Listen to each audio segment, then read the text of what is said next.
They were never supposed to be found, not alive, not speaking, not remembering. But in the spring of 1834, when officers pried open the rusted iron-latched doors beneath the Sullivan farmhouse, what they discovered didn't just defy belief. It dismantled it. 47 children, emaciated, shackled, eyes hollowed by years in darkness. They didn't cry when light reached them. They didn't scream. They whispered one word: Mother. And in that name lived a kind of evil so methodical, so calculated, that even the devil might have flinched. You need to understand something before we go deeper. This isn't just a story of horror. This is a blueprint, a case study in how innocence is stolen, how trust is weaponized, and how entire systems, religious, legal, communal, can be puppeteered to protect predators. The Sullivan family didn't operate in isolation. They operated in plain sight, and for 2 decades, nobody looked closer. Because what they'd have seen, what you're about to see, is that some evils don't hide in the shadows. They live at the heart of the village. Millbrook was like any other rural American settlement of its time. People prayed, they plowed, they trusted, but in that trust they made themselves blind. Constance Sullivan didn't need to hide. She wore compassion like armor. Her lies were dipped in scripture. Her voice never rose above a whisper, but her reach, it stretched into multiple states, across borders, into orphanages, churches, and medical institutions. She wasn't taking in orphans, she was acquiring them. Some were bought, that's right, bought, from overburdened orphan asylums where one less mouth to feed was seen as a mercy. Others were kidnapped from poor immigrant families who had no means to fight back. And some were simply lured in by food, warmth, and a promise of safety that turned to chains the moment the cellar closed. But you haven't even heard the worst part. Because what Constance Sullivan built under that farmhouse wasn't just a prison, it was a program. An experiment in control, a system so disturbingly effective, so precise, it forced even hardened lawmen to question whether they were looking at a single mad woman or the exposed nerve of something far, far deeper. You're not here by accident. This isn't entertainment, it's initiation. And it begins with the sound of a child calling mother, in a voice no child should ever have to use. The children didn't remember where they came from, not clearly. That's how you know it wasn't just abuse, it was programming. Some spoke in fragmented German, others in broken French. A few had southern dialects, and some didn't speak at all, but every one of them had been retrained to answer to a single name: Mother. Not Mrs. Sullivan, not Ma'am. Mother. As if she had replaced their origin, as if her will had overwritten their birth. That wasn't accidental. Constance Sullivan understood something most people still refuse to believe. Children are programmable. The mind, at that age, is pliable, like wet clay. What you repeat becomes reality, and what you deny becomes madness. Over weeks, months, and years, she stripped them of identity, erased memory, and replaced both with dependency, obedience. But here's the most disturbing part. She wasn't improvising. She was following a system. Documents recovered from the farmhouse revealed detailed notes, schedules, logs of punishments, and conditioning exercises. Food intake measured in ounces, silence quotas, sleep deprivation rotations. Every child was tracked like livestock, not with cruelty, but with clinical, obsessive precision. You don't do that unless you've learned it, which begs the question, where did Constance learn it? Because in 1834 there were no psychology textbooks, no CIA manuals, no trauma studies, and yet, the exact same techniques she used would later reappear in military black sites, classified experiments like MK-Ultra, and institutional treatment centers hidden behind philanthropic names. Coincidence or continuity? This isn't just about what happened in that basement. It's about what that basement was. A prototype, a microcosm of a much older pattern. Capture, condition, control.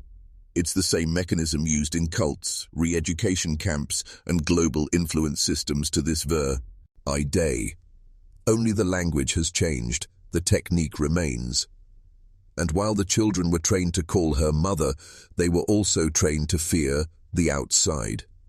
They were told no one out there cared, that they were forgotten, abandoned, that their families had sold them, and worse, that any child who tried to run was taken by the black man in the woods, a myth, a weaponized fairy tale, a psychological electric fence. But it wasn't a myth, was it? Because when one child did escape in 1824, he wasn't just found dead in the river. He was missing his tongue, and the sheriff ruled it an animal attack.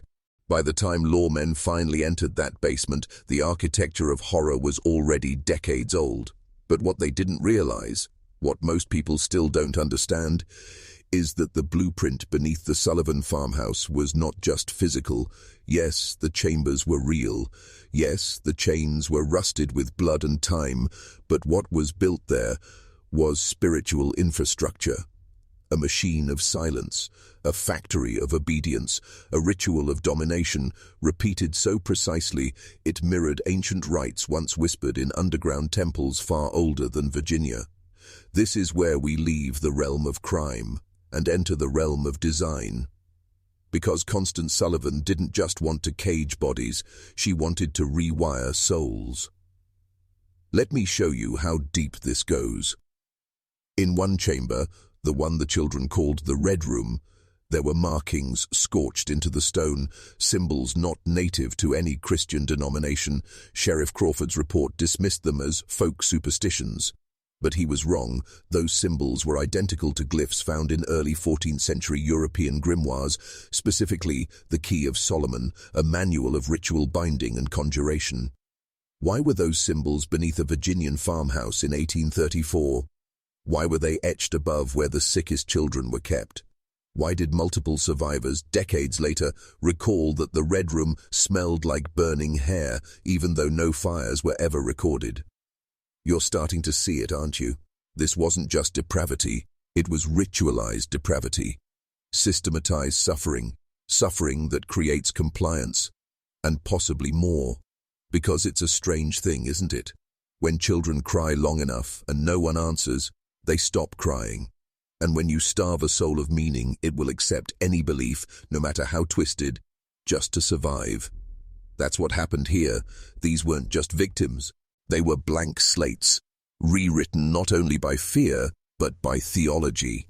A theology Constance whispered to them nightly, a creed that began, according to one surviving journal, with the words, "You are chosen.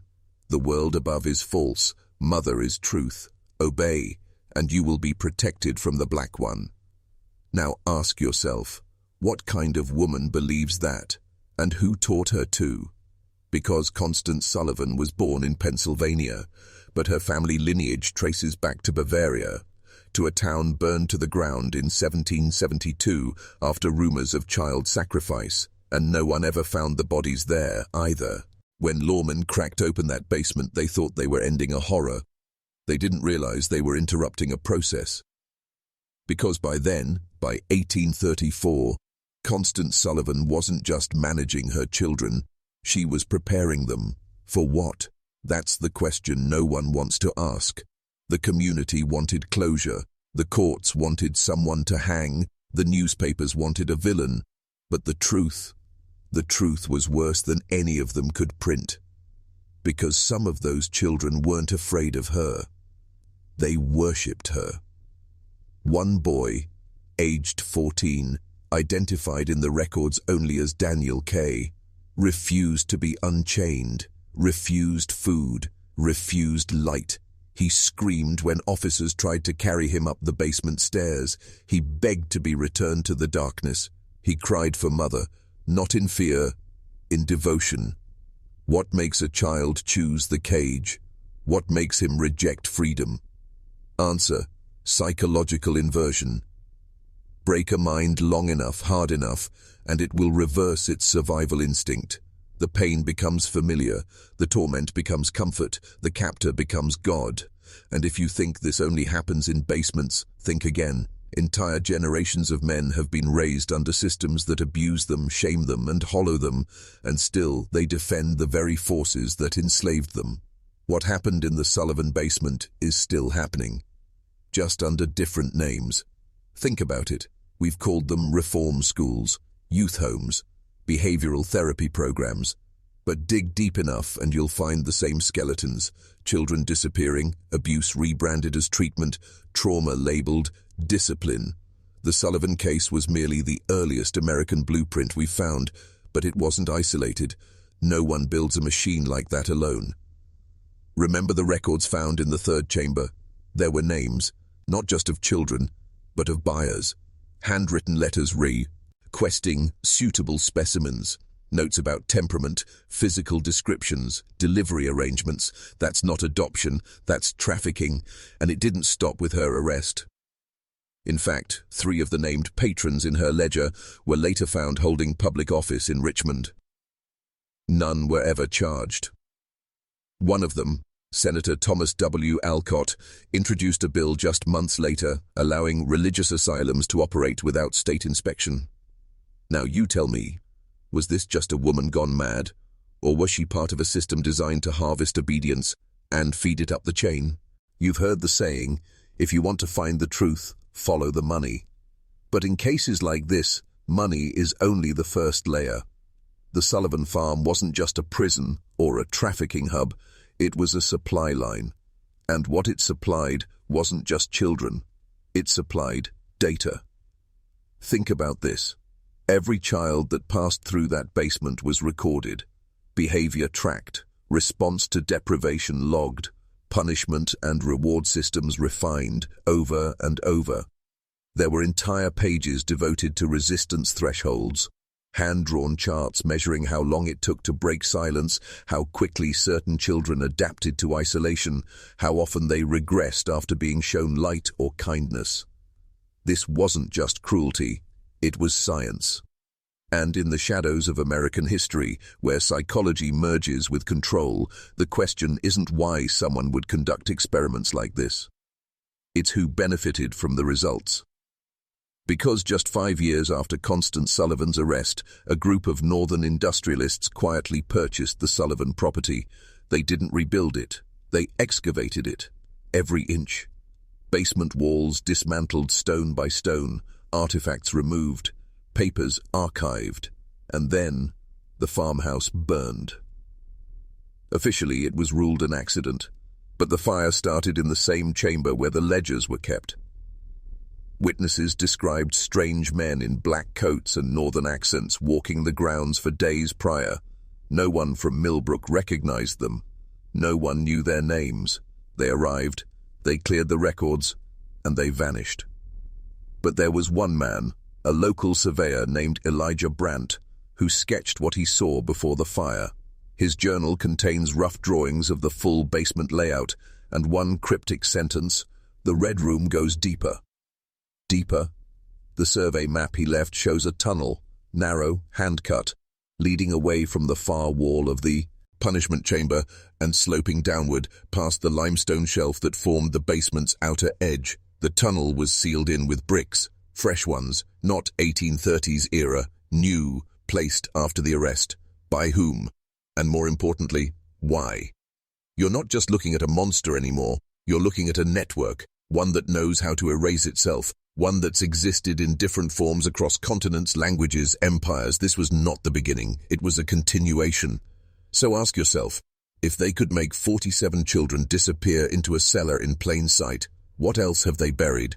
And are we walking above it right now? You feel it, don't you? That tightening in your chest, that primal instinct that says, this goes further than I was told. Good. That means the spell is breaking. Because what we're dealing with here, what the Sullivan case really reveals, is not a fluke of madness, but the fingerprints of an operational religion of control.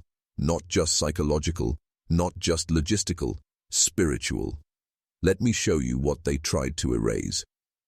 The children weren't just starved and chained, they were ritualized, conditioned into a theology where pain was virtue, obedience was salvation, and the outside world was sin incarnate. One surviving child, an older girl identified only as Lena, repeated a phrase over and over, even years after rescue. Through mother's suffering, we become clean. Where does a child learn that? More importantly, who taught it to the Sullivans? Because deep in the excavation drawings, in the center of the red room, there was a symbol scorched into the floor, 3 interlocking rings surrounding a downward-pointing key. That symbol doesn't appear in any known Christian denomination. But it does appear, almost identically, in the Black Book of Regensburg, a 15th-century occult manuscript confiscated by the Catholic Church in 1497 and kept in the Vatican's restricted archive. In that manuscript, the symbol represented the Gate of Lesser Kings, a ritual doorway used in rites designed to strip identity and bind spirit to service. Sound familiar? Now remember, Constance Sullivan's family came from Bavaria. Regensburg is in Bavaria. Still think this is coincidence? No. This wasn't just trafficking, it was initiation. The children weren't just captives, they were test subjects, vessels, and according to notes found in the ruins, at least 3 of them were selected every 7 years for something called the passage. No records explain what that means. But those selected never appeared in the ledgers again. Not as transfers, not as deaths, just gone. And here's the most chilling part. The ritual calendar for the passage was marked in blood, always on the spring equinox, always after a new child had been brought in, always when the moon was dark. There was purpose here, precision, doctrine, and yet the authorities, then and now, refused to connect the dots. Why? Because they can't admit the truth. That what happened in Millbrook wasn't the act of a lone lunatic. It was a sacrifice system hidden under the skin of civility. They say history is written by the victors. But the truth? The most dangerous history is never written at all. It's hidden, buried beneath burned buildings, redacted archives, and sealed court documents. That's how you know it's real, because they had to erase it. Let's talk about the aftermath. What do you think happened when the truth came out? When the cellar was exposed and the children were led out into daylight like ghosts in rags? Did the town erupt in outrage? Did justice sweep through Virginia like a cleansing fire? No, they buried it. Fast. The Sullivan farmhouse was condemned, the children sent to various institutions, most of which are now defunct. Within 5 years, not a single survivor could be located.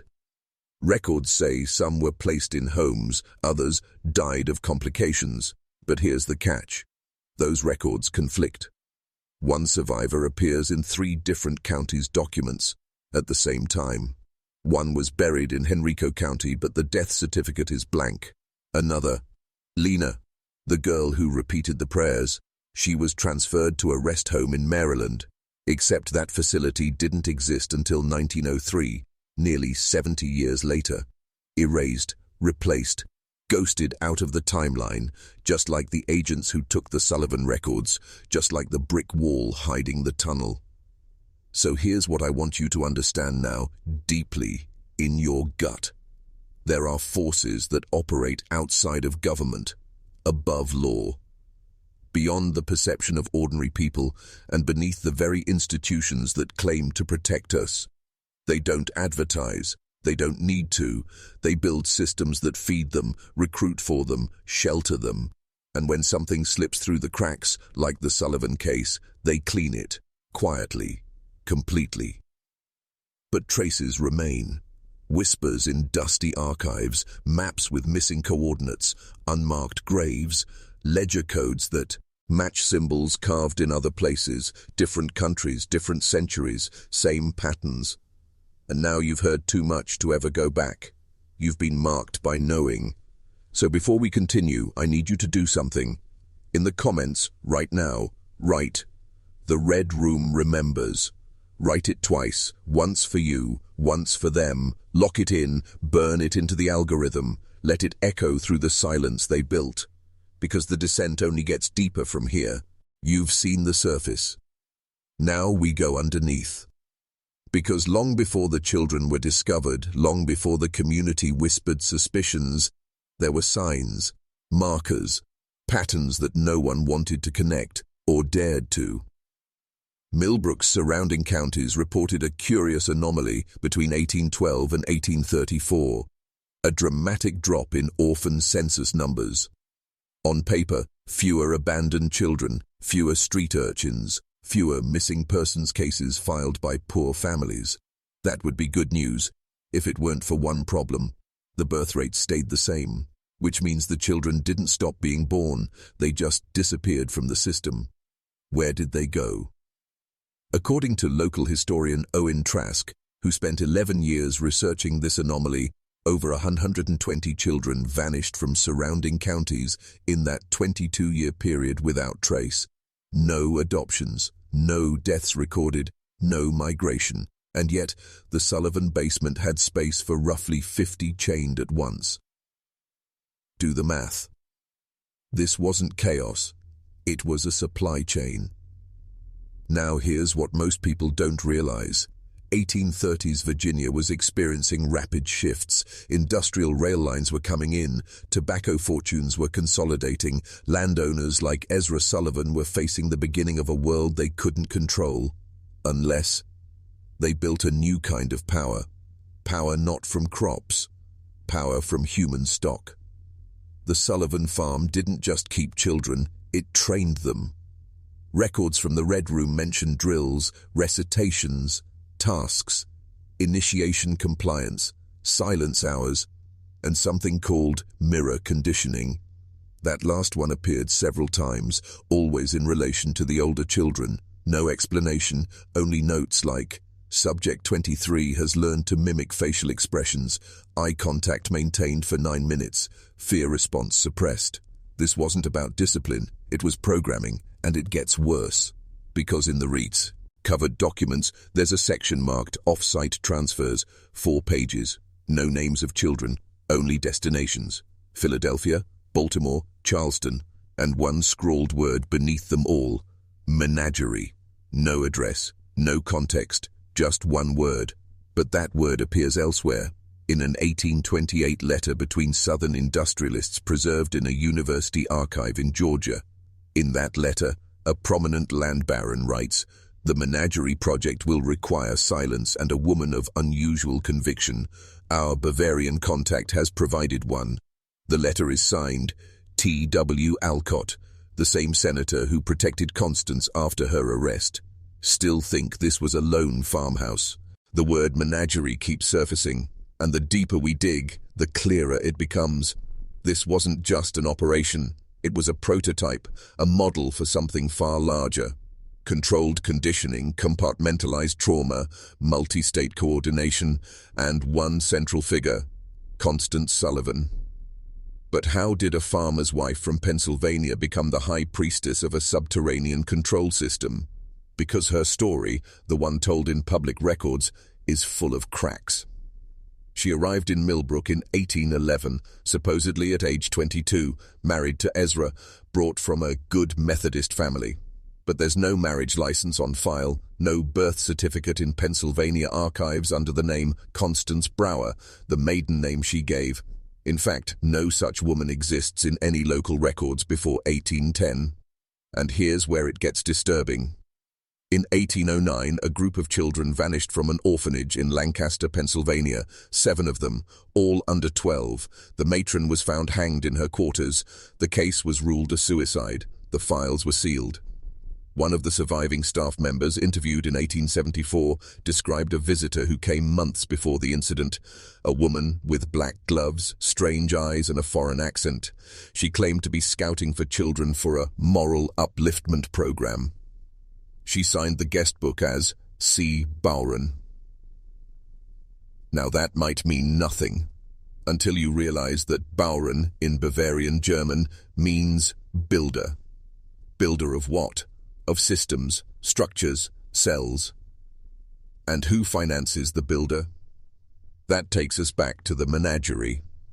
3 of the off-site transfer locations listed in Sullivan's records are on direct trade routes used by the East Coast shipping elite, and 2, Baltimore and Charleston, were hotspots for one of the least talked about industries of the early 1800s, private orphan auctions. They were never publicly acknowledged, of course, but In the underground economy of post-colonial America, where labor was currency and silence was cheap, orphanages reduced burdens by relocating assets. The Sullivan basement was never the endgame. It was the refinement center. The screaming didn't mean failure. It meant stress points were being tested, behaviors mapped, resistance catalogued. And if a child didn't break, they were marked as denied passage. That term appears next to at least 11 names. Where are those 11 children? No graves, no transfer locations, just blacked out ink. And one chilling note: unusable stock, return to sender, return to sender. 3 words scrawled in faded ink on the margins of the Sullivan records. But if the children were unusable, who or what were they being returned to? This is where the mask starts to slip. Because all roads in this case, the rituals, the disappearances, the conditioning, even the menagerie, they don't just point to commerce, they point to doctrine, to something older than American soil, something that didn't just survive the old world, it transplanted itself here, buried in bloodlines and false identities. Let me show you something most people never get to see. In 1792, during the chaos of post-revolution Europe, a group of Bavarian aristocrats fled to the United States under forged identities. Most settled in Pennsylvania and Virginia. On paper, they were landowners and merchants. But in one confiscated letter, now locked in the Library of Congress vaults, an unnamed Count B wrote the following: "Our brethren are scattered, but the fire remains lit.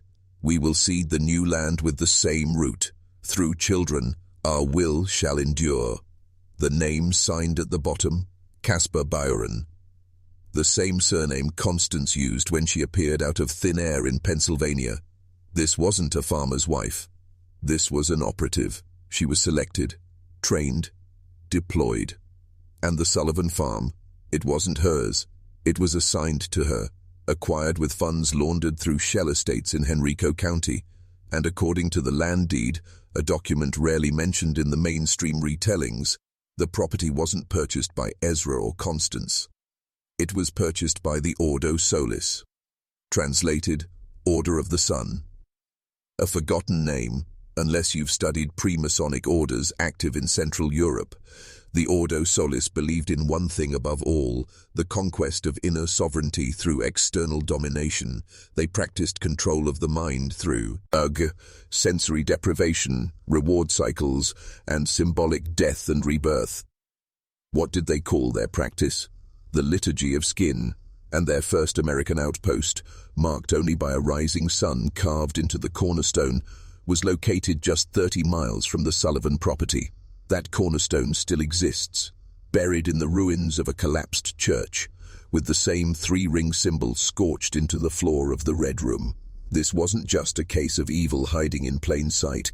It was a religion of control, hiding behind innocence, wrapped in motherhood, baptized in obedience. The question now is, how many others were trained like Constance, and are any still operating? By now, you've seen behind the veil. This wasn't about a single woman, a single crime, or a single place. This was a structure, with rituals, hierarchy, logistics, doctrine, and doctrine doesn't die. It replicates. Let's talk about the children of the second key. That name never appeared in court records, not once in the newspapers, not once in any of the official histories of the Sullivan case. But it appears in the unredacted copy of a field report written by a Civil War intelligence officer named Benjamin Arlen. The report was filed in 1866, over 30 years after the Sullivan arrests. Arlen had been investigating rumors of abnormal resistance tactics among orphaned teenage boys conscripted into labor battalions during the war. Some of these boys, taken from work camps across Maryland and Virginia, displayed no fear response, no attachment, no emotion. They followed orders without hesitation, even suicidal ones. They called themselves children of the second key. When interrogated, some said they belonged to the bright house. Others claimed they had been raised in shadow, born again in light. But all of them, all, bore one mark carved behind their left ear. 3 circles, 1 key. Arlen's conclusion? These children were not raised. They were manufactured, conditioned for obedience, reprogrammed for loyalty not to country, but to a hidden priesthood. He tried to escalate the report. It was buried, never acted on, filed under anomalous behavior, and sealed. But this is what matters. That was 30 years after the Sullivan farm was shut down, which means it didn't stop. The doctrine survived, in new forms, new regions, new names. In the 1920s, a behavioral research facility in upstate New York tested children using mirror drills identical to those recorded in the Red Room. The man running the program, a descendant of Thomas W. Alcott. In the 1950s, CIA programs like MK-Ultra suddenly appeared, using sensory deprivation, trauma cycles, identity erasure, and passage rituals, all under the guise of national security. Sound familiar? And today, we've rebranded it all. Behavioral therapy for troubled teens, tough love boot camps, discipline centers, most of them unregulated, most of them protected.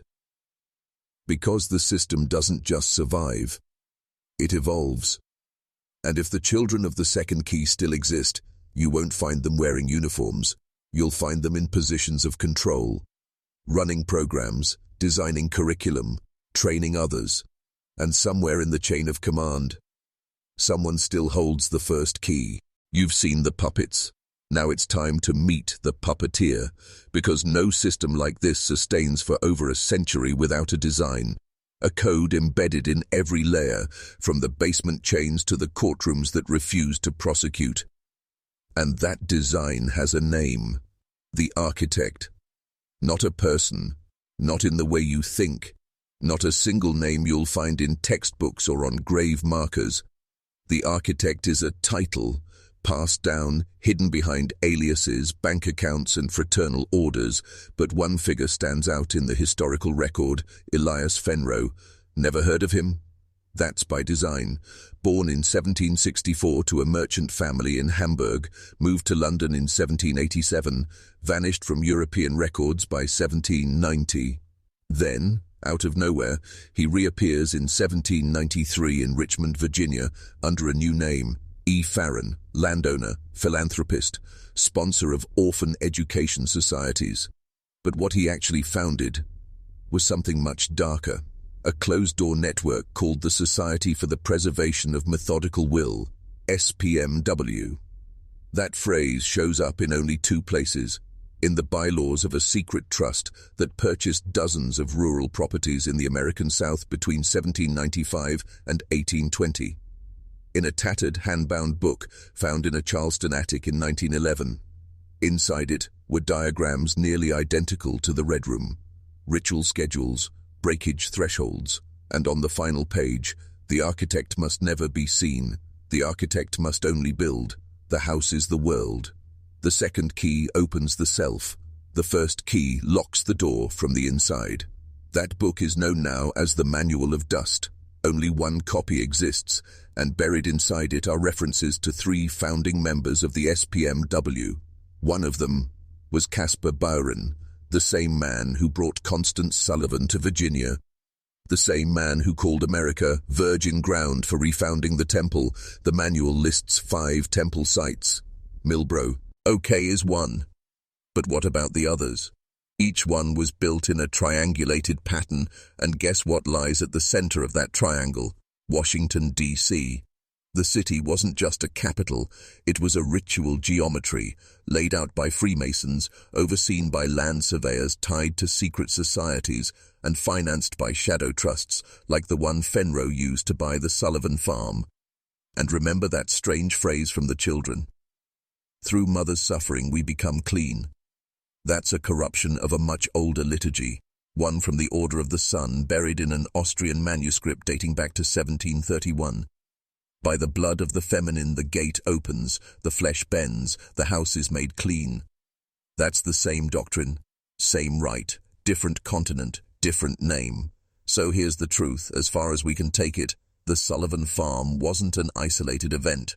It was one chamber in a vast, multi-generational architecture of domination, psychological, physical, spiritual. And the architect, he's not gone. He's just changed his face. You made it. Through the smoke and silence, through the buried ledgers, the erased names, the rituals encoded in blood, through the labyrinth built not beneath a house, but beneath a nation. This is the final descent. Because what you've uncovered isn't just a crime scene. It's a template, a pattern that repeats, hidden in orphanages, boarding schools, psychiatric reform centers. Any place society lets its eyes glaze over, where people vanish without noise, where obedience is bred, not taught, where the first key turns. And here's the hardest truth. You were meant to forget this. That's why the records were destroyed, why the survivors disappeared, why the land was sold, rezoned, and quietly developed into a housing subdivision in 1978, where the Red Room once stood is now a cul-de-sac with playground mulch and swing sets. But the foundation is still there. And sometimes, according to a report filed in 1996, the children who live on that block wake up screaming the same word, passage. They've never heard it before.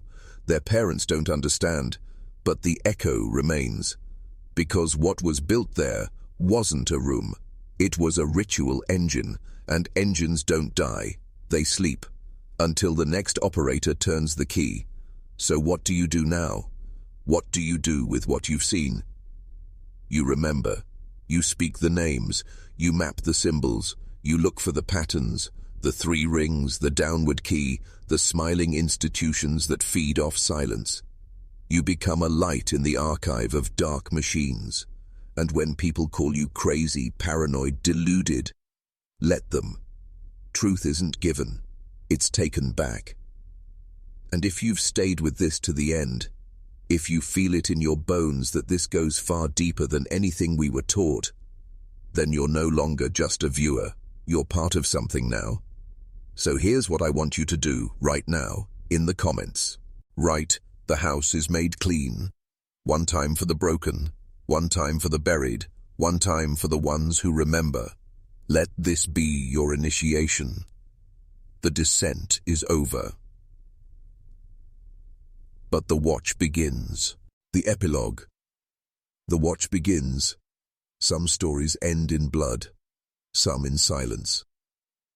But the oldest ones, the ones they fear us rediscovering, end in a return to something ancient, something that watched before the farm, before the orphanages, before the men in masks with their doctrines of control, a return to the watcher state. You see, before there were institutions, there were circles. Before schools and prisons and governments, there were small rooms, dark rooms, where a handful of men gathered to ask one question: how do we make a human obey? Not once, not out of fear, but forever, by choice. They found the answer. It wasn't whips, it wasn't walls. It was ritual, repetition, isolation, the erasure of self through mirrors and mimicry, the reconstruction of identity through pain and reward. And once they had the formula, they didn't just use it on slaves or children. They scaled it into bureaucracies, into churches, into media, into algorithms.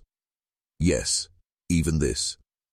Because what you're hearing right now, this very story, exists on their platform, delivered by their pipes, filtered by their machines.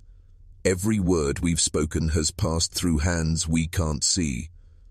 But there's a difference. They don't want you thinking about the Red Room. They don't want you remembering Millbrook. They want you scrolling, pacified, stimulated, obedient. So the fact that you're still here, still listening, still remembering, that makes you dangerous. Not because you know everything, but because you're waking up to what you don't. And that's the one thing they can't control. That moment when a man starts asking, what else have they hidden? So here's your final task. Don't just comment, don't just subscribe. Go find the others. Search the names, trace the maps, compare the doctrines, look for the same patterns in different costumes. Because the house, their house, is everywhere. But so are we now. And every time one of us wakes up, a light flickers on in the dark. A signal, a defection from the machine. We are the watch, and the watch remembers. This concludes the file. Until the next key turns. You thought it ended with the watch, but you were only initiated because there's something we never told you. There isn't just a first key and a second key, there's a third. The first key locks the door from the inside. The second key opens the self. But the third key? It doesn't open anything. It breaks the house entirely. This isn't part of the original court case. It's not in the Red Room files, not in the menagerie logs or the Manual of Dust. The third key was kept oral, transmitted through a chain of whispers, operatives, defectors, and one final name. A name that never made the headlines, because she disappeared before the Sullivan farm was raided. Not arrested, not prosecuted, absconded. Her name was Marguerite, aged 17, the highest performing subject in the Red Room, noted in the files as resistant to termination, displays metacognition, initiated into mirror tier 5, breach potential, high. Breach potential, they saw it. They tried to erase her, but she didn't vanish. She escaped. In 1833, 2 weeks before the raid, Constance made a coded entry in her journal. The girl has crossed. The glass did not hold. She sings in the dark now. That line appears again 52 years later, in the diary of a Louisiana orphanage matron right before her institution mysteriously caught fire. All children missing, no bodies recovered. What did she write? She sings in the dark now, the one with the third key. I saw her reflection. It was me. Here's what the doctrine feared. What the SPMW buried under layers of silence, that some children don't break under ritual, they transcend it. They see through the control, through the indoctrination, through the architecture of lies. They remember everything, not just their trauma, but the structure behind it. And then they do the unthinkable. They turn the machine against itself. Marguerite didn't just survive. She began training others. No files, no temples, no written symbols, just memory. Whispered code, mental recursion, inversion of command.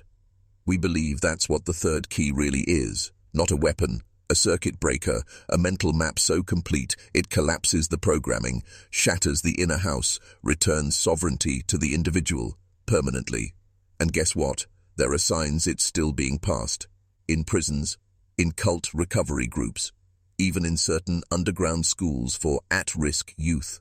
A code in stories, drawings, dreams, always the same symbol hidden in the margin, a cracked mirror with one eye watching through. So if you see it, if you dream it, you might already be part of it. You might be closer to the third key than you know, and if that's true, they will come for you. Because you're not just remembering anymore, you're breaking free.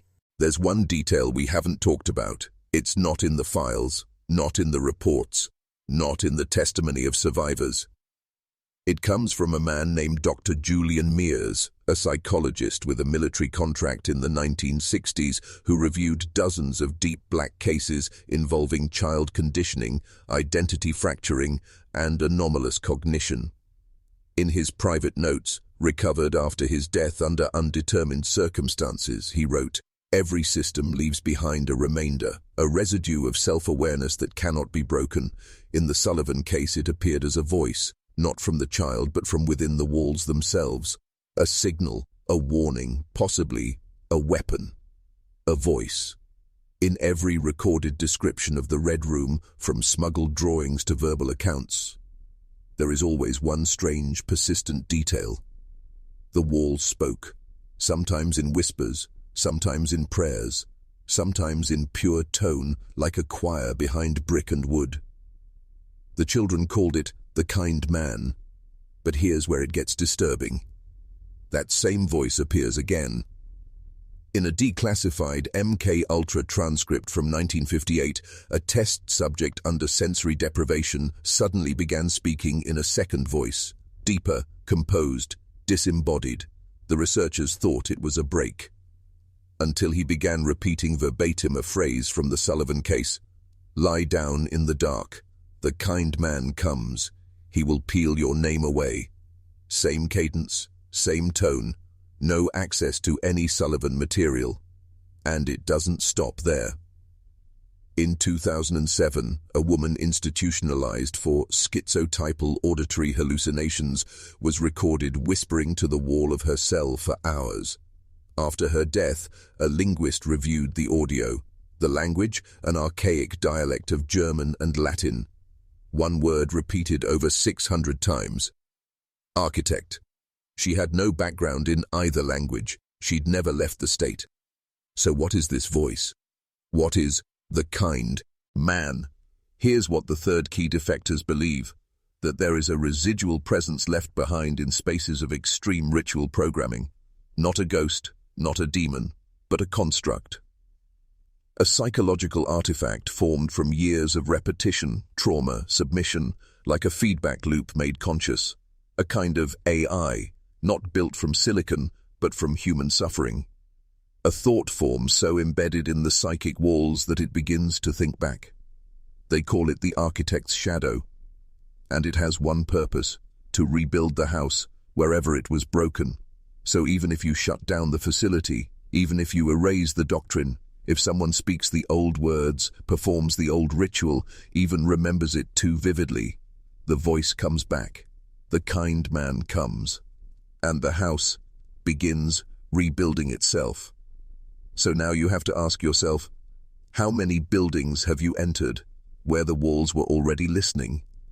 If you're ready, I'll show you what happens when the voice answers back. You've made it this far, which means you've heard the voice, maybe not with your ears, but in your thoughts, in your sleep. In that sudden silence right before a memory you can't explain presses itself against your mind like something trying to get in. That's how it starts. The whisper protocol isn't written down, it's triggered. Usually by contact with the architect's shadow. One repeated phrase, one symbol, one sound. Once it's activated, the subject enters what early behavioral researchers called cognitive phase echo, a mental state where dreams, memories, and hallucinations begin to synchronize across multiple people, across time, across locations. In other words, the voice that spoke in the Red Room, it may be speaking to you now. We believe it travels through resonance, certain frequencies, certain media, and yes, certain videos. The Sullivan survivors described it as a ripple in the mirror, a glitch in the moment, and when it hits, you feel two things at once, a memory that isn't yours, a command that hasn't been spoken, but you know it's there. And that's why we're telling you this now. This video may carry a trace of the protocol, and if it does, you'll know, you'll feel it. So this is not just a story. This is a test, a signal flare to everyone out there, the survivors, the defectors, the initiated, and the hidden architects still watching. If this reached you, if the voice stirred, then don't let it end here. Subscribe to this channel, The Elite Ledger, because this is where the watch gathers. And if this content unlocked something in you, like the video, that's not for vanity, it's for visibility. So the next person who hears the whisper doesn't think they're alone, because they're not. We are many. We are watching. And the house, their house, will never be clean while we remain silent. Leave a comment with, "I heard the whisper." If enough of us respond, the next protocol will activate. There's a reason they use mirrors in trauma programs. It's not just symbolism, it's architecture. A mirror doesn't just reflect what's outside, it tricks the brain into questioning what's inside. It creates dissonance. And when repeated under pressure, ritual, and fear, that dissonance becomes a fracture. But some mirrors don't break, they plant. That's what the third key defectors call it, the mirror seed. A tiny image, a phrase, a feeling embedded in the psyche, left to grow, undetected, sometimes for decades. Then one day, the right sound, the right sequence, the right symbol hits it, and it sprouts.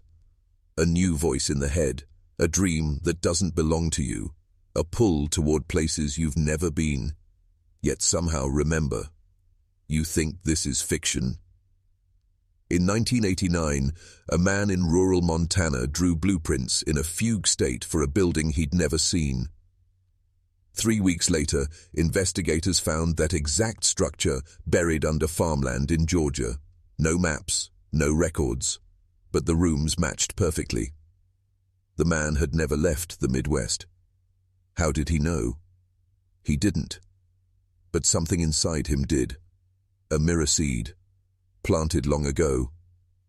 By what? By whom?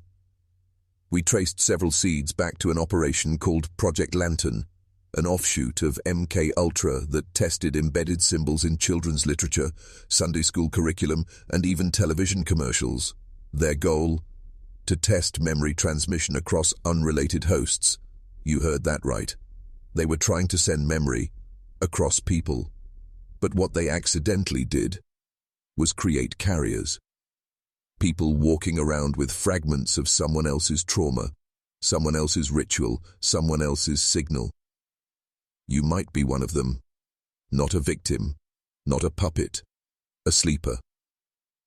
But now you've heard the voice. You've remembered the house. You've seen the architect's hand in the mirror. And now, you're waking up. We're going. Ash means the seed is yours to grow or to burn. The choice is real now, and the ones watching, the ones behind the glass, they know it too. So if you're ready to move beyond story, beyond documentation, beyond decoding, then what comes next is not for everyone. You've come farther than most ever will, past the myths, past the files, past the voices in the walls. And now you want to burn it down. But here's the truth, they never want you to understand. You can't destroy the house by attacking it from the outside, because the house isn't wood or stone or steel. It's you, built inside you, installed by repetition, maintained by shame, reinforced by silence. It lives in your reflexes, in your self-doubt, in the voice that says, you're crazy to think any of this is real. So how do you burn it? You stop obeying it, not with rage, with clarity. Start here. Step 1. Break the naming spell. Every doctrine, every commandment, every program from the Red Room to MK Ultra begins with the same premise. We name you. You are what we say you are. Reject that. Right now, out loud say, I name myself. It's not symbolic, it's strategic. Because the system only works on those who answer to names it gives. Step 2. Map the rooms. Not physical rooms, psychological ones. Where do you feel the panic? Where does the voice whisper? Where does the shame coil around your spine? Write it down. Draw it if you have to. Every trigger is a doorway, and every doorway has a key. This is how the watch fights, not with bullets, but with awareness weaponized. Step 3. Refuse the ritual. The house survives because people keep repeating the ritual. Scroll, obey, apologize, suppress, forget. So stop. Interrupt the loop. Turn off the screen. Speak the unspeakable. Say the forbidden names. Tell the story they want erased. That is the fire. Because every time you bring it into the light, another room collapses. Another child is freed. Another mirror cracks. And that's what they fear most.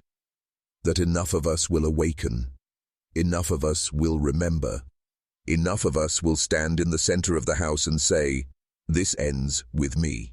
But if you feel that fire burning in your chest right now, if the voice behind the wall is screaming for you to stay silent, then do the opposite. Like this video, subscribe to the Elite Ledger, and in the comments write, I set the house on fire, Let them see how many of us there are. This isn't content, it's a reckoning, because they built the house in secret, but we will burn it in public. They thought she was gone, buried in myth, lost in fire. A ghost story whispered by defectors and madmen. But Marguerite never vanished. She went underground. And now, she's coming back. Not as a child, not as a victim, but as something they never planned for, an architect of her own. Here's what we've pieced together. After breaching the Red Room in 1833, Marguerite didn't run. She traveled. She infiltrated other institutions, orphanages, reform schools, convents. Not to hide, to recruit. She left no paper, no voice recordings, no photographs, only patterns, symbols scratched into wood, songs that only certain children could hear, and dreams passed like a virus, memory echoing from mind to mind like it had a will of its own. They tried to track her. The proto-SPMW, the monastic orders, even early American intelligence groups. One operative wrote in 1911, "She exists now only in reflection. You do not find her, she finds you." And that's the terrifying truth. Marguerite became the first counter-programmer, the original defector. She rewrote the ritual, taught others how to collapse the loops, implanted reverse seeds into the doctrine itself, hidden traps like psychic tripwires waiting to activate inside the machine. She is the reason some Red Rooms self-destructed, the reason certain operatives went mad with guilt, remembering acts they were programmed to forget. And some say, she's still doing it. How? Because Marguerite is no longer just a person, she's a pattern, a living echo in the minds of those who've broken free. A voice that rises when the house begins to fall. Maybe you've heard it. Maybe it was the whisper behind your memory. The one that said, "You were not made for this cage." The SPMW calls it a contagion. We call it liberation. So here's what comes next. You don't follow Marguerite. You recognize her. When you see the signs, a cracked mirror in a place it shouldn't be, a child who speaks in symbols, a phrase repeated in dreams, the name is Ash, the self returns. When you find these signs, you'll know what to do. Spread the pattern, break the cycle, burn the name, because the house still stands. But Marguerite walks its halls now, and she's not alone. You've seen the rooms, you've heard the voice, you've felt the fire. But now we show you the final design, because not all houses are meant to be escaped. Some are designed to keep you inside forever. This is the house without doors, no entry, no exit, no windows to crawl through, no cracks to break, just walls that move when you're not looking. In 1974, a child escaped a deep black facility in New Mexico. He was found wandering a desert highway barefoot, dehydrated, and silent. When social workers finally got him to speak, he drew a picture. It wasn't a house. It was a maze, but not a normal one. It had no exit, no center, no end, just corridors, winding forever, trapping you inside your own mind. He called it the thinking place. Decades later, that exact diagram appeared again. In the dreams of multiple survivors from unrelated programs, some in Canada, some in Italy, some who had never even met, same layout, same words, the thinking place. And when asked what it meant, they all said the same thing. It's where they watch you watch yourself. That's the final stage of control. Not chains, not beatings, not drugs, but a self-policing consciousness built on shame, obedience, and recursive identity collapse, where you become your own warden, your own interrogator, your own executioner. No one needs to lock the door because there is no door. That's what the elite always wanted, not just physical control, but ontological entrapment. You don't just live in the house, you become the house.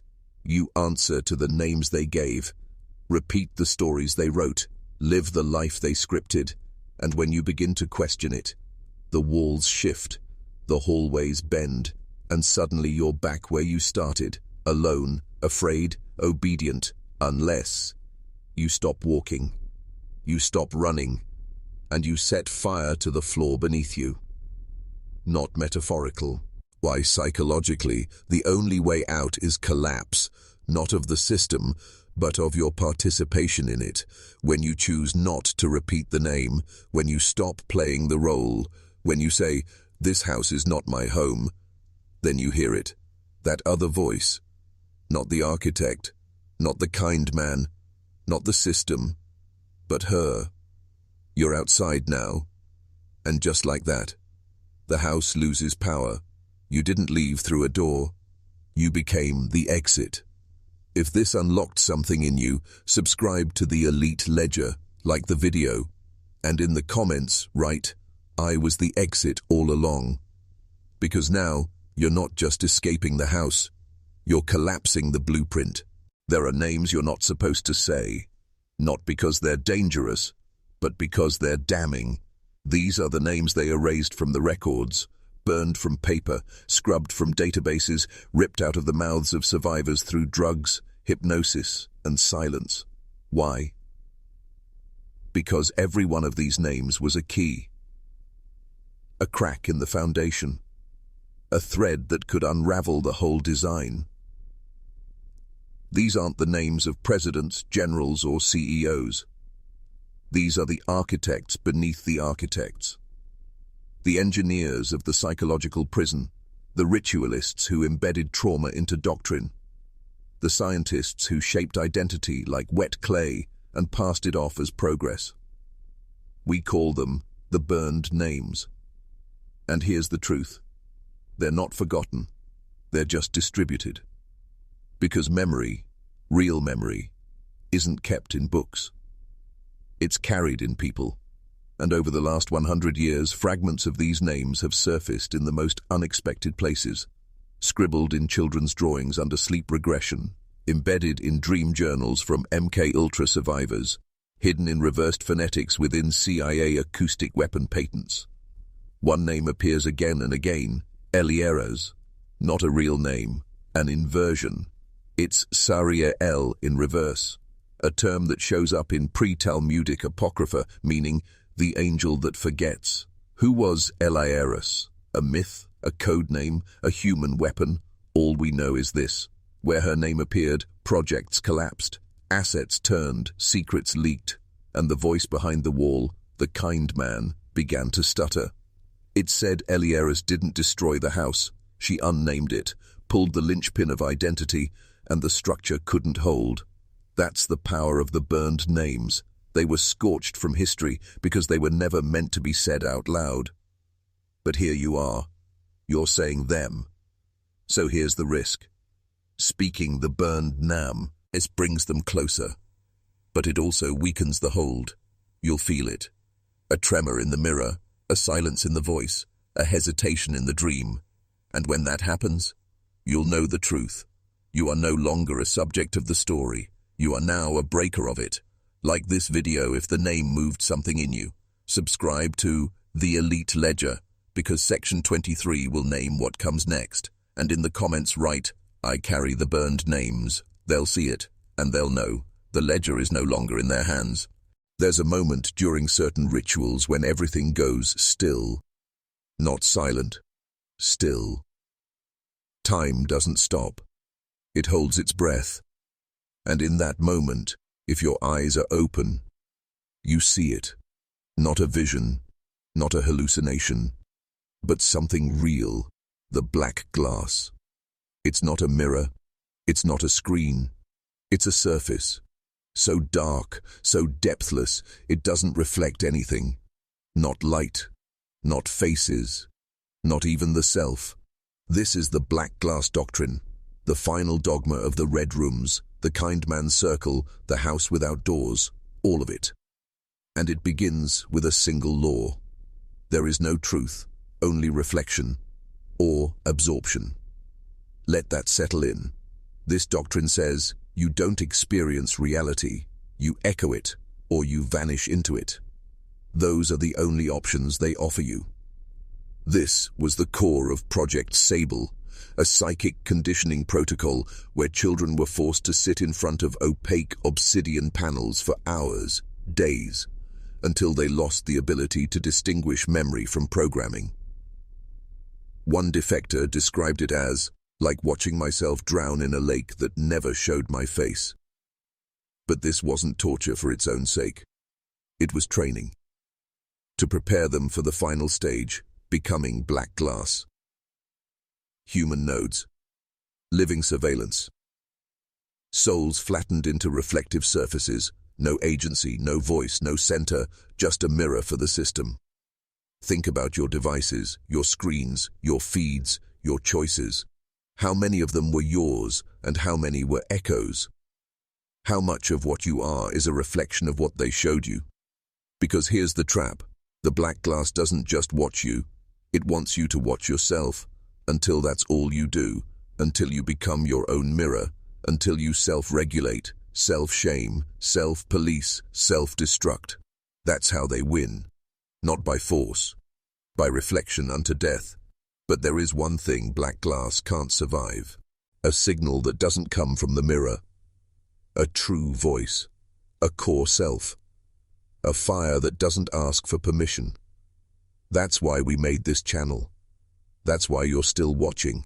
Because deep down, under all the layers, you never forgot your own voice.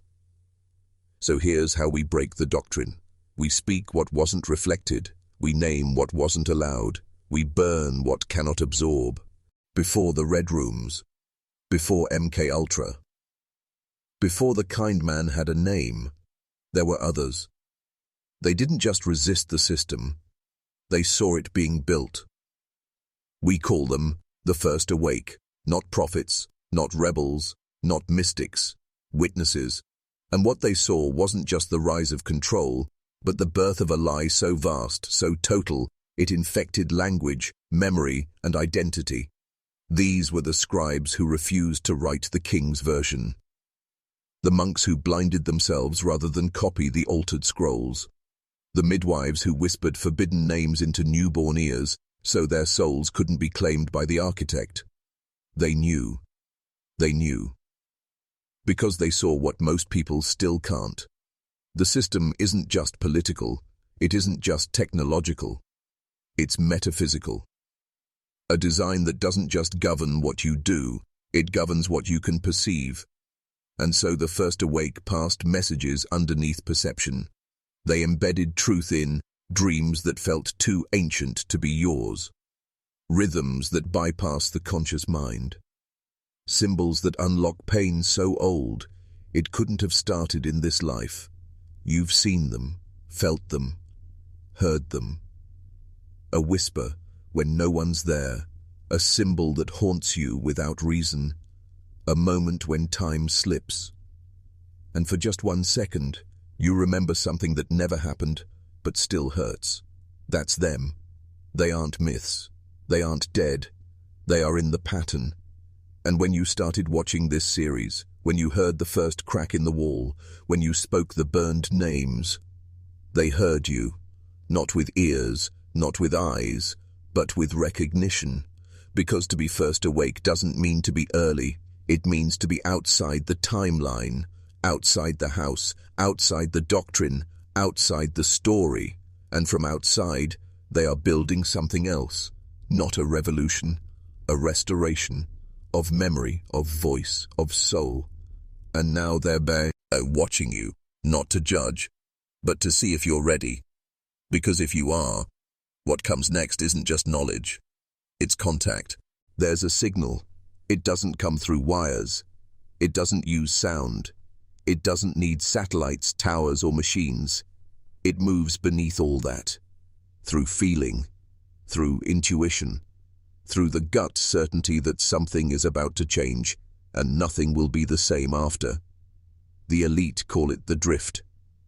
Old occultists called it the 13th tone. But the first awake have always known the real name, the unspoken signal. It's not a message. It's a trigger, a deep activation meant only for those who've broken enough loops, shed enough layers, and stared into the mirror without blinking. It doesn't speak words. It dislodges programming. You felt it. That shiver when you hear a phrase you've never heard before, but already know. That ache behind your eyes when a memory surfaces that you didn't live, but still grieve. That pulse in your hands when you're about to speak and something inside says, "Not yet, not here, that's it." The unspoken signal can't be broadcast on TV. It doesn't trend. It doesn't need likes, because it doesn't want to be popular. It wants to be true. And here's the dangerous part. Every time someone receives it, the system responds, with distractions, with sudden illness, with overwhelming fear, with glitches in your life that make you question your sanity. That's how you know it's working, because the signal doesn't ask for belief. It asks for alignment. And once you're aligned, once your center locks onto it, everything else starts to shift. You say different things. You stop apologizing. You feel less afraid, and more like a storm is gathering inside you. That's what they fear. Not weapons, not protests, not even leaks. But the moment when enough of us align to something they didn't write. That's what the Elite Ledger is. It's not a show. It's not a channel. It's a frequency disguised as story. And if you've come this far, you're no longer watching. You're tuning. There's a memory inside you, but it's not yours. It didn't come from your childhood. It didn't come from your dreams. It didn't even come from your mind. It was placed, like a trapdoor in a house you didn't build, perfectly positioned, so when you stepped on it, you fell through. This is how the system hides truth, not by deleting it, but by burying it beneath a louder lie. That lie is the implanted memory. We're not talking about false memories in the casual sense. We're talking about synthetic experiences woven into your identity, pain that doesn't match your life, fears that have no origin, shame with no cause, but total control over you. Because when you carry a trauma you can't explain, you assume it's your fault. You assume it's your weakness. You never think, "This was given to me." Let's go deeper. In 1971, a Soviet subprogram called Project Eidolon began running tests on what they called empathic transference implants, emotional signatures encoded into magnetic waveforms and transmitted during sleep cycles via radio frequencies. Victims would wake up with memories that felt real but had no physical reference in their life. One subject reported, "I remember being drowned, a hand on my face, water in my lungs, but I've never been near water. I never learned to swim." Another wrote, "I still feel the fire on my skin. I scream in dreams, but my body, it's untouched." These weren't dreams. They were grafts. And here's why that matters. Because some of the pain you carry was never yours. It was installed to control you, to weaken you, to bind you to their story instead of reclaiming your own. And yet, even in this invasion, there is an opportunity. Because implanted memories don't age, they don't evolve, they repeat. And once you recognize that repetition, once you see that loop, you can begin to extract it. To separate the synthetic from the soul. To say, "That's not mine. That was never mine. That is the pain they gave me, so I would never find the pain I was meant to overcome." And when you say that, you break the signal. You return to source. There is a place beneath every memory. A silent chamber. You don't remember it, because you were never supposed to. It's where the first fracture happened, where they didn't just hurt you, they separated you from yourself. This place isn't physical, it's pre-linguistic, pre-thought. It's the moment before the scream, before the first word, before the mind formed walls to protect what couldn't be processed. And that's where they entered, not with machines, not with pain, but with absence. A mother's eyes that don't see you, a father's voice that never softens, a world that responds to your existence like it's a problem to be managed. That's the real trauma, not what they did, but what they withheld. Recognition. They understood something ancient, that if you break a soul before it can speak for itself, you don't have to lock it in a cage. It will build the cage itself, and it will call that cage me. They did this through ritual, through systems of silence, through hospitals, churches, and schools where the fracture was normalized, even praised. And from that point on, you were no longer you. You were a pattern, a reaction, a reflection of expectations you never agreed to. But deep below all of it, that original self still burns. Not loud, not angry, present, waiting. And here's what they fear more than anything, that you'll go back, not to the trauma, but to the moment before it. Because there, in that space, untouched by language or lie, you find what they couldn't destroy, the unbroken core. It doesn't need repair. It doesn't need therapy. It needs recognition. And once it's seen, even once, everything changes. You stop negotiating with your pain. You stop defending your damage. You stop believing you're broken. You see the fracture for what it really is, a seal placed over something powerful to keep it from waking. But now, you're waking. There's a vault beneath the system, not a safe, not a bunker, not a storage room filled with artifacts, but something far more dangerous, a vault of human fire. It exists in every generation, every bloodline, every one of us, even the broken, even the lost, especially them, because this vault isn't protected by keys or passwords, it's sealed by one thing only, your belief that it isn't there. The elites know about it. They've always known. From Babylon to DARPA, from the Black Papacy to Silicon Valley Mind Labs, they've searched, tracked, and dissected those born with even a flicker of this fire. They gave it names: epigenetic rage expressions, anomalous psychic voltage, pre-linguistic non-submission signals. But none of those terms can capture what it truly is, a force that will burn every lie down to ash the moment you stop fearing your own power. That's why they installed shame so early, why they engineered trauma to feel like guilt, why they taught you that anger was dangerous and that wanting more was selfish. They weren't protecting others from you. They were protecting the system from your vault. Because this fire, it doesn't just destroy, it purifies. It strips away programming. It incinerates false identities. It breaks ancestral curses by making them impossible to carry forward. You know that fire. It's the pulse in your throat when someone lies to your face and you can't stay silent anymore. It's the tremor in your hands when you hear truth and something inside you surges forward before your mind can stop it. It's the moment when you realize, I'd rather be hunted than be silent one more second.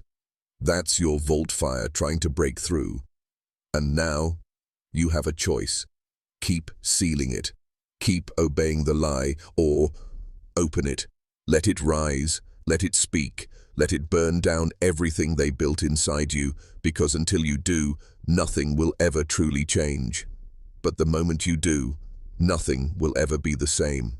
They walked like gods, spoke like gods, punished like gods, and we believed them. Because they wore the robes, they wrote the books, they stood in the temples and towers and screens and said, obey or be unmade. But here's the secret that rips the veil. They were never gods. They were cowards with technology, liars with bloodlines, predators with scripts. They didn't create the world. They hijacked it. They found the ancient systems, the real ones built by the first architects, and rewrote the interface. They painted fear over sovereignty, obedience over instinct, survival over truth. They didn't ascend, they infiltrated, and when they saw what we were, what you are, they panicked. Because humans carry something no machine, no throne, no surveillance empire can replicate: sovereign fire. Not rebellion, not revenge, remembrance. We were never meant to worship. We were meant to embody. But they couldn't allow that. So they made themselves look divine, so you would feel small. They told you your instincts were sin, that your desires were dangerous, that your will was a problem to be cured. They called their domination order and called your awakening madness. But now the illusion is failing. You've seen through it. You see the cracks in their mask, the fear behind their authority, the childish panic behind every demand for your obedience. Because you've remembered something they desperately want to erase. No real God demands worship. No real power hides behind fear. And the moment you stop kneeling, they shatter.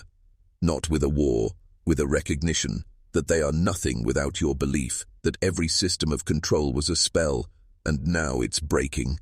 Because you are the flame, you are the voice, you are the one who wakes gods from myths and replaces them. Like this video if the throne inside you cracked open. Subscribe to the Elite Ledger, because Section 31 will break their final mask. And in the comments, write, "They were never gods, and I no longer obey." Let them hear it. Let the watchers report back. Let the veil fall.